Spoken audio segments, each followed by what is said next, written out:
we have code here that will iterate serpent's K pattern, and we declare 3 as the size of the pattern that we want to iterate, and we will check first the upper body of the serpent's K, and we have initialized as row is equals to 1, and the condition of row is less than or equal to size, which is 1, is less than or equal to 3 is true. So, pasok siya sa inner loop. Yung space column natin is equal daw sa row. So, yung row natin kanina is 1. So, ang magiging value ng space column is 1. 1 less than 3 times 2 is 6. So, 1 less than 6 is true. So, mag-output yung space natin. And space. And then, modify, and then increment. Yung sa row, 1 plus 1 is magiging 2. Since yung cursor natin is nandyan, is dyan tayo mag-output ng another space. So, increment natin. So, 2 plus 1 is 3. 3 less than 6 is true. So, output tayo dyan ng space. And then, modify ulit, increment. 3 plus 1 is 4. 4 less than 6 is true. So, output ulit ng space. So, 4 plus 1 is 5. 5 less than 6 is true. So, another space. And then, increment. 5 plus 1 is 6. 6 less than 6 is false. So, diretso siya dito sa console dot. No, pasok siya dito sa ating for inner loop. So, yung star column natin is, ang value niya is 1. So, 1 less than or less than row times 2. Yung row natin is 1. So, 1 less than 2.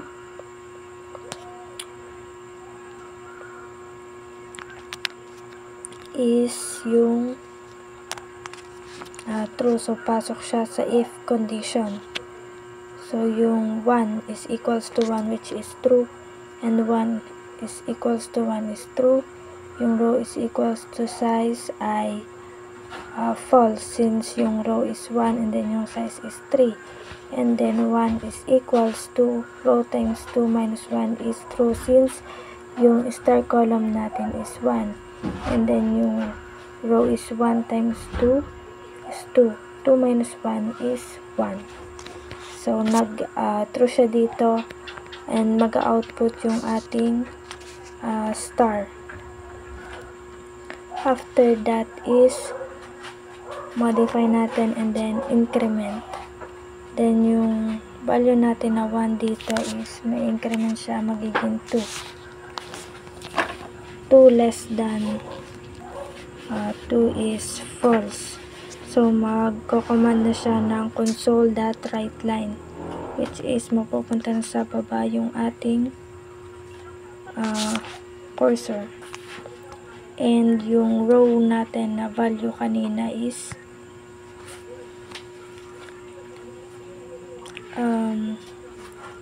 bago na siya. So, increment natin. 1 plus 1 is 2.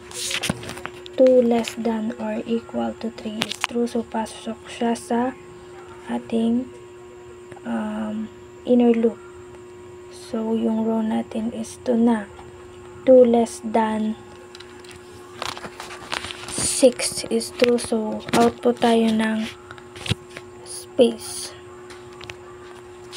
And then, modify, increment. Yung row natin is magiging 3. 3 less than 6 is true pa din. So, another space.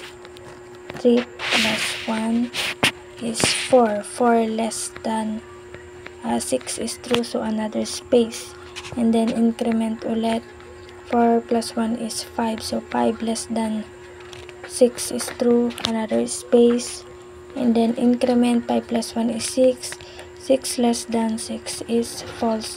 So, papasok siya sa another loop natin, which is yung itong sa star column.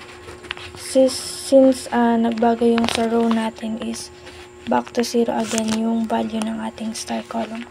0 less than 2 times 2 is 4. 0 less than 4 is true. So, pasok siya sa if condition. So, 0 is equals to 1 is false. And then, 2 is equals to 1, false.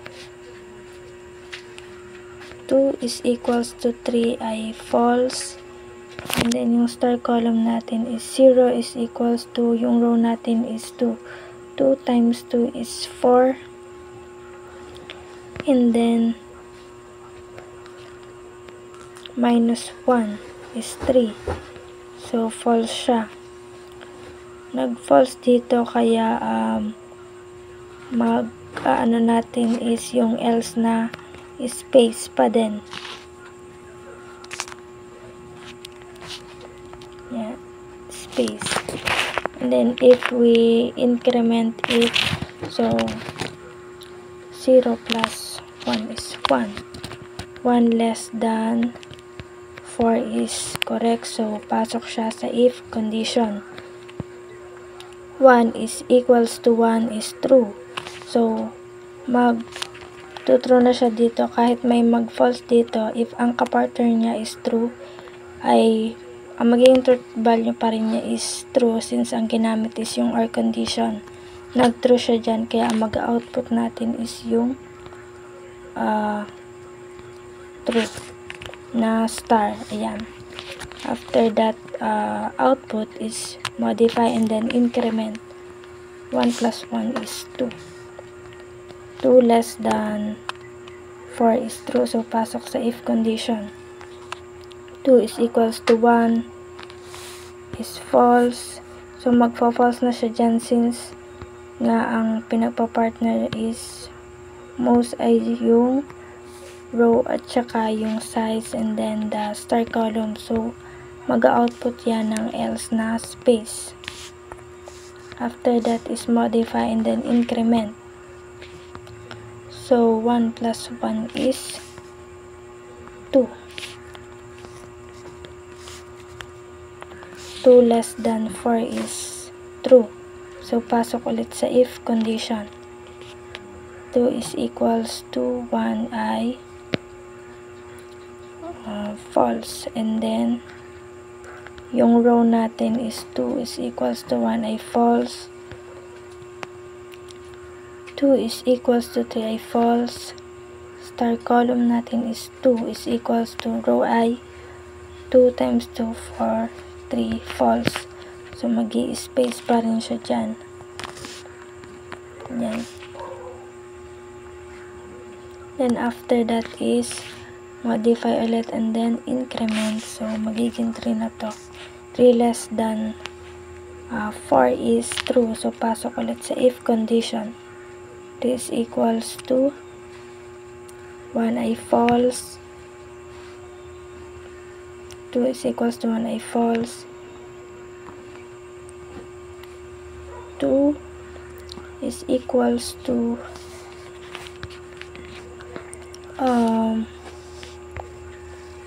is false, and then star column natin is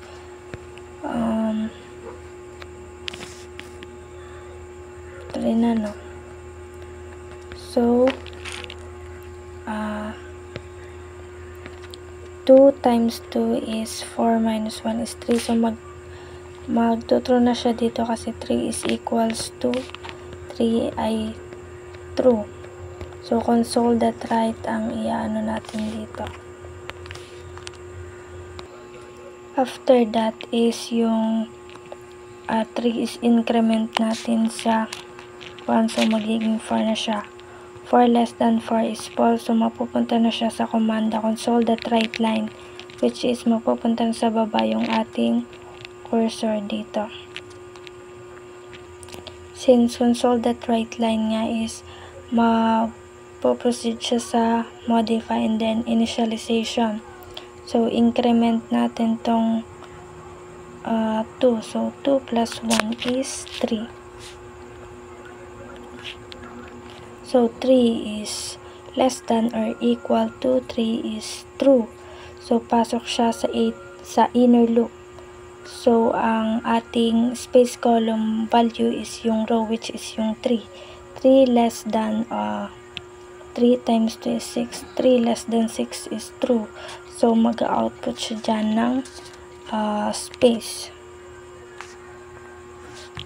And then modify increment. So 4 less than 6 is true. Yan. And nag-add na tayo dyan ng another space since yun ang naging output niya. So 4 plus 1 is 5. So 5 less than 6 is true. So another output of space here. And then 5 plus 1 is 6. So 6 less than 6 is false. So proceed na dito sa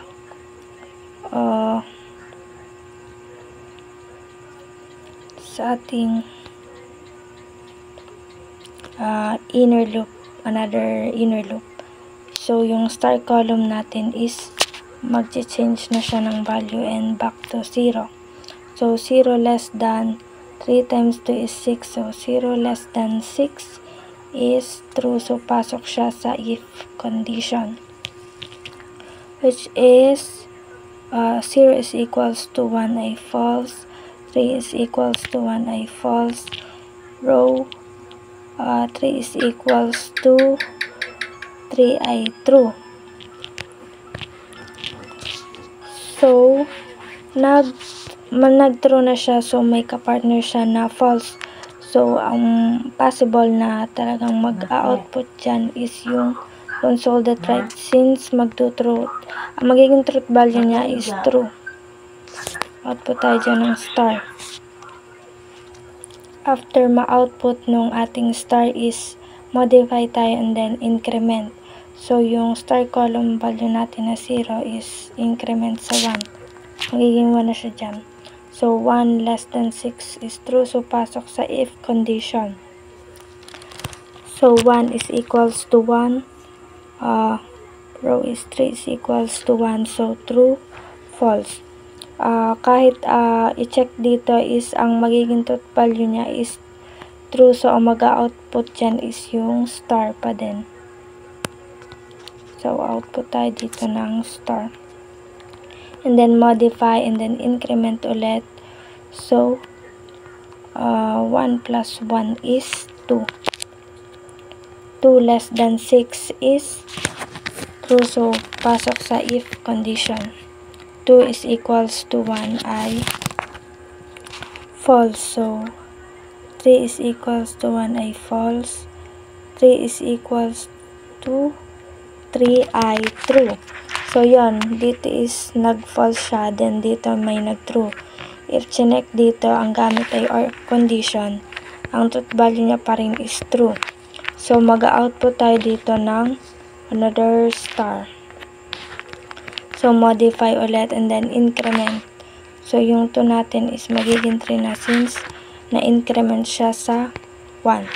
So 3 less than or less than sa 6. True. So pasok sa if condition. 3 is equals to 1 ay false. 3 is equals to 1 false. And then 3 is equals to 3 ay true. So palagi na siyang mag-true dito kasi yung row is 3 and then yung size na i-declare natin is 3. So mag-output pa rin siya dito ng star. Increment ulit. 3 plus 1 is 4. 4 less than 6 is true. So check the condition. 4 is equals to 1 ay false. 3 is equals to 1 ay false. And then row natin is 3 is equals to the size of 3. So true siya. Console that right tayo dito. Yan. After that is 4 plus 1 is 5.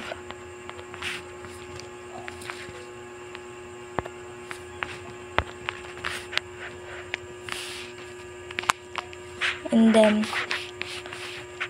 5 less than 6 is true, so pasok siya dito.